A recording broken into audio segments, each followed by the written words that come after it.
CNN's own employees are disparaging the Trump town hall. Employees inside the company are slamming the network for giving Trump a platform to spout false claims on a multitude of issues. We have this thread from Brian Stelter. I love this one because it shows how out of touch they are. Chris Licht begins CNN's 9 a.m. editorial call praising Caitlin Collins for a, quote, masterful performance last night. He says, I couldn't be more proud of her and the whole team in New Hampshire. Then he says he's aware of the backlash, more to come. Okay, CNN's doomed. If they thought Caitlin Collins did a good job, that they're just done. It was a poor performance by an individual who should not be in that position. Caitlin Collins does not have the persona, the presence, the gravitas, the talent, capability to stand up against a Donald Trump figure in this way. She just comes off as whiny the whole time, constantly interrupting him. No fun. She was literally the no fun person. Yeah. But that's like all the press can do at this point, right? Like they all know that they're not allowed to be objective anymore. They all know that they're not allowed to let him get up there and give a fair hearing. They all understand that it's their job to destroy this person publicly. And if they don't do that, they're going to get criticized for being too light on Trump, for facilitating him, for, and putting him up there. And so they understand that they have to just badger him like this. And it doesn't matter how ridiculous they look because they don't care about the audience and they don't care about the ratings. They care about the approval of their friends. They care about the approval of the crowd. They care about their standing in the progressive movement. That's all that matters. They're not journalists in any kind of significant way that you think about. They are very clearly Democratic apparatchiks, and that's the only measure of success they have. This is really good news. Really, really good news. They are eating themselves from the inside. They can't. This was 3.3 million viewers. CNN needs this kind of traffic. They need to go on TV and have a real conversation about what Americans actually want. They can't because the cult is holding them down by their ankles. This just means CNN, I hope you're listening, CNN, or if you work there, your company is crumbling because you are a zombie cult. And I don't care. In fact, I'm ready to crack open that Louis the 13th and share a little bottle of fine cognac to celebrate the demise of CNN. I can't wait for it. MTV News is gone. We'll mix it with Diet Coke. Yeah, maybe. MTV News just died. BuzzFeed News is over. Vice is nearing bankruptcy. It's amazing. Well, Soros, I guess, is bailing out Vice. And now CNN can't even do any. It's like, I just want to say how funny it is that CNN is desperate, saying, please help us watch our channel. And they finally got something, Trump. And they're like, this might save us. And the left comes with pitchforks, crowbars, and baseball bats. Struggle session, engage. Yep. Well, and it's like Oren said, every single move that they make is calculated to boost their own personal social credit score. Every single one of these people. All that matters is that those around them say you were a good progressive, you behaved well, you did what you were supposed to do, you pushed back properly. None of it's about trying to find common ground. None of it's about trying to get more information for their audience about the 2020 election, about the Russia-Ukraine conflict, about any other relevant issue. It's about showing them that I'm good because I don't like Trump. We are closer to nuclear war than we have been since the 60s. It is an actual possibility that, no one would be completely and utterly shocked if Putin launched a couple nuclear artillery strikes in Ukraine. No one would it wouldn't be like, oh my God, that came out of nowhere. No, they're at war and there's a lot of people dying, and that is something that could actually happen. I want to tell you what I see when I watch the CNN thing.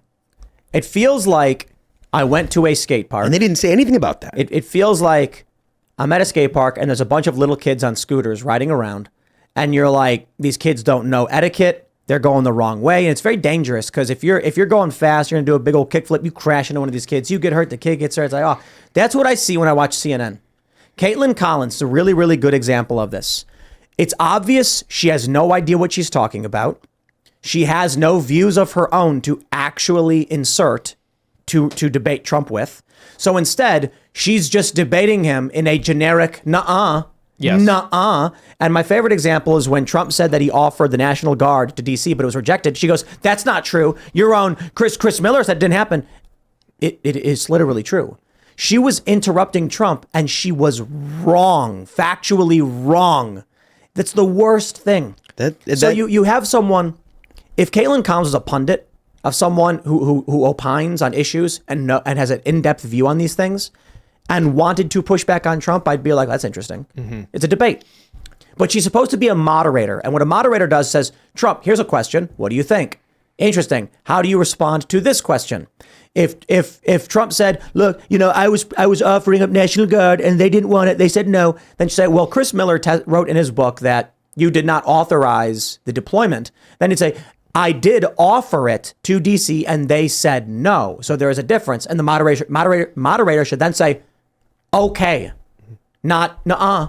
Yeah. Nuh-uh, Seamus. Exactly. Well, it's all about boosting that social credit score. And Wrong. Phil, you made a very good point about the fact that there's very high risk of nuclear war. Any risk is too much risk in some sense.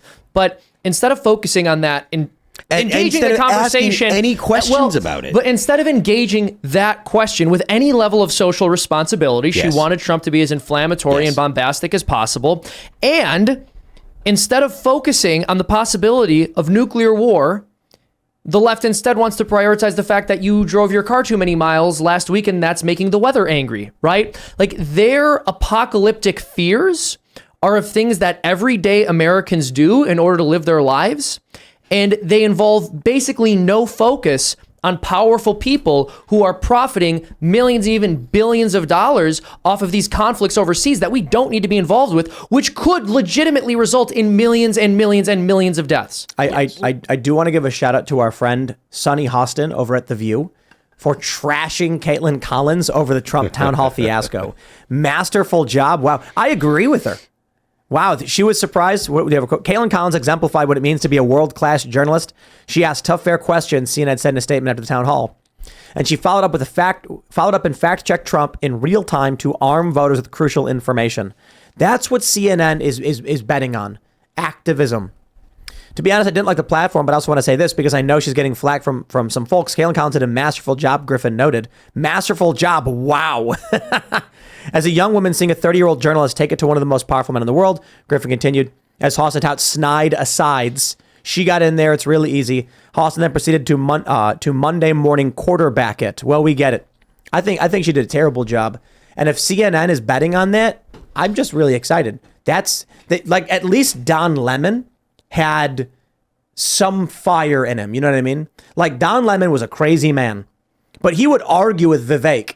And you'd be like, oh, I can't believe he's actually like, but you knew it was coming. You knew who he was. Caitlin Collins, it's like putting a mannequin on stage and then like pulling the ripcord.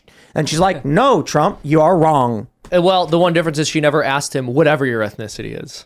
Well, she was scolding him. Yeah, that would have been good. I mean, at this point, they just don't understand how to handle it. I mean, he doesn't care. He doesn't give them the respect they believe they deserve. They're so inept. They've never run into anyone who doesn't just automatically genuflect in front of them because they're the media and they're the kingmakers and they're the ones that have to be served at any moment because they control your image. And that's what Trump does so well. He has the image. Maybe it's not always a great one. Sometimes he goes wild, but he's the one in control. He's the one in the driver's seat, and it drives them nuts. I mean, what are they going to do? They've called this guy Hitler. They've called this guy Satan. Are they going to pretend like he had a good performance? Are they going to pretend like their person did a bad job? They've got to lie about it. It's the only thing they've got left, and that's why they keep looking more and more ridiculous.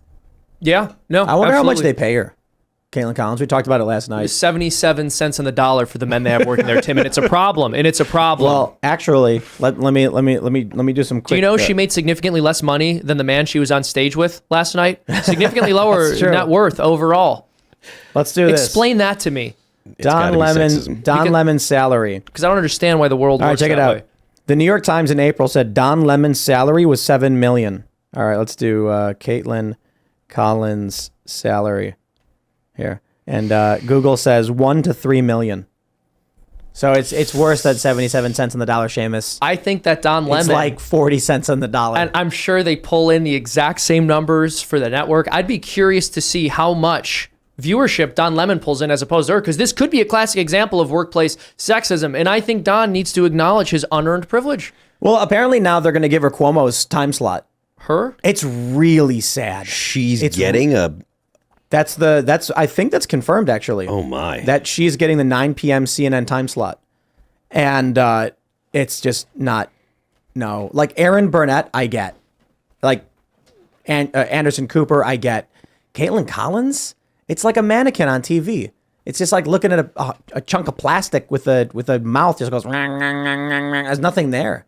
That's how you view women, Tim? No, just Caitlin Sick. Collins. Like Aaron You're Burnett a bad actually man. has You like, sexist animal. but it's not sexist if I compliment another woman in the same I know, I'm sentence. giving That you a hard proves time. it. You know what I mean? No, well, no. Anytime you say proves it. no, Tim, I don't think you understand. It's like this. I had my fingers crossed. Anytime you criticize any person from any group, that means you hate the entire group. Do you not understand? Oh. Yeah. Sorry, buddy. You're going to sexist jail. No, I think I talked about this earlier, like Dana Bash. Like CNN has female personalities and male personalities, and you get it. Caitlin Collins, I don't understand. They're just like, help, we need young people. What do we do? Like, this is the best we could do. I don't know. Throw spaghetti at the wall and see what sticks. I want to figure Congratulations, I out guess. her ratings as opposed to Don Lemon's ratings to see if she's getting ripped off. I don't. I will negotiate for her. I will go to that network and let them know that she's worth more. Now, Don Lemon's not there anymore. Maybe they couldn't afford him given his ratings. I don't know. But I think it's telling that he makes so much more than her, and he's a man. But I actually, fair point. I think we do need to, every one of us tweet at CNN and demand they pay Caitlin Collins exactly what they pay Anderson Cooper. It is not fair. It's not fair. And when if she takes over the 9 p.m. slot, she should get 100% the same amount that Cuomo got. That's how it works. And what was Cuomo's salary? Do we know what Cuomo's salary was? Seamus, I like your turn as the new Gloria Steinem. Thank you. Well, look, someone has to continue the legacy. It's very important. And what I will say is that according to two different sources, Anderson Cooper's $6 salary million. is $12 million. $12 million. I don't want to live in a country where everyone isn't making $12 million a year. Right? Like, remember when Bloomberg spent $500 million on the election? To get heckled? That was great. To get bullied. That means there's 300 million people in the United States. He could have given every American $1 million. Remember that lady said that? Yo, it's I do remember it's saying actually $1.30, not $1 million. I think everyone gets $1. Oh my gosh. Yeah. No. I think if CNN doesn't pay Caitlin Collins $12 million, it proves they're sexist. That's So, exactly right. CNN. By the way, what Find is the money somewhere. I think the average share in the national debt per person is about $200,000. So just to be clear, with the sum of money that Tim just laid out that would give every person $1.30, right? You want to do the math on confiscating all the wealth from all the billionaires the way they talk about to fund all their social programs. Like, we literally wouldn't even make a dent in the money that we owe. How about we do Not even this? close. If you want to vote, you have to pay more in taxes than the national debt per person. Oh my gosh. You have to pay off your share of the national debt. So if it's 200,000 per person and rising and it's out of your control, you would need to make, what is that? You'd have to make like 500,000 a year. Well, no. You just pay off your share of the debt once. Oh yeah, good point. Yeah. Good point. You pay off Just your one share of the time. debt once, and now you get to vote. I think that's the It would only. be like 10 people voting. Thanks for watching this clip from the Timcast IRL podcast. Hang out with us live Monday through Friday at 8 p.m. and become a member over at timcast.com for uncensored, members-only shows exclusive. Thanks for hanging out, and we'll see you all next time.